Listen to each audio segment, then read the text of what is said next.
welcome back. So in today's video, I want to tackle essentially the question of, so what even is heuristic search?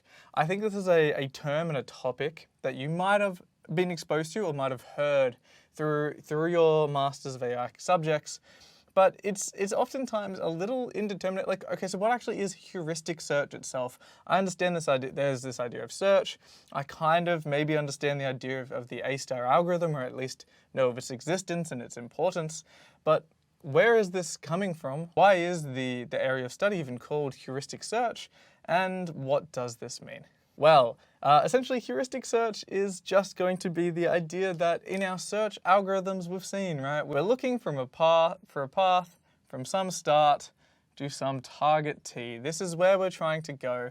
Now along the way, right, we could have taken some roundabout path. We're at a node N.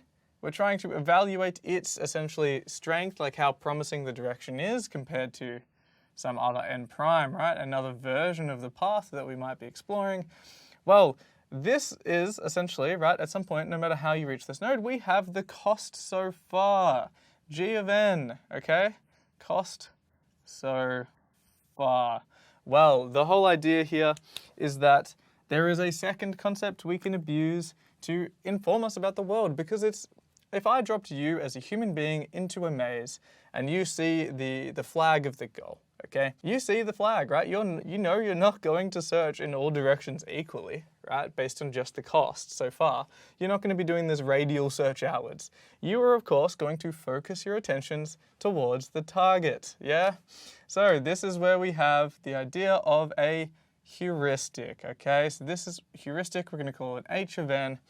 This is an estimate, right? It's not the real distance, it's an estimate of the distance to go. Distance to go.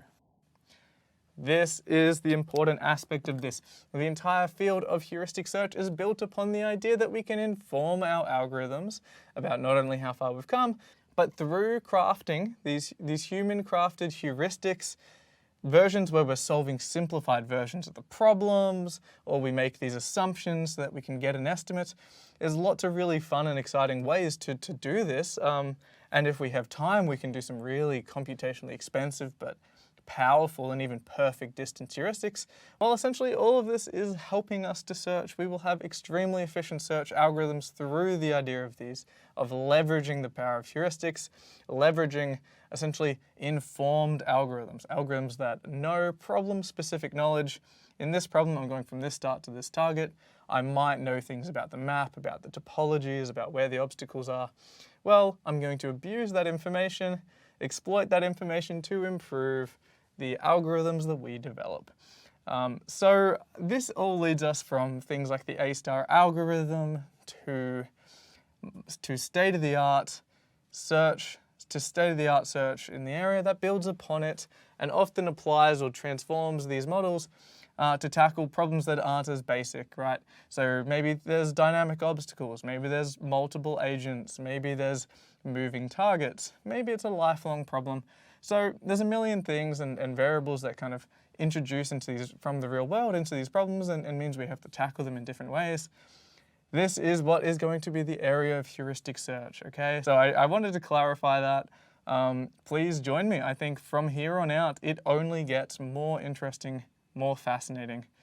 So see you in the next video. Thanks.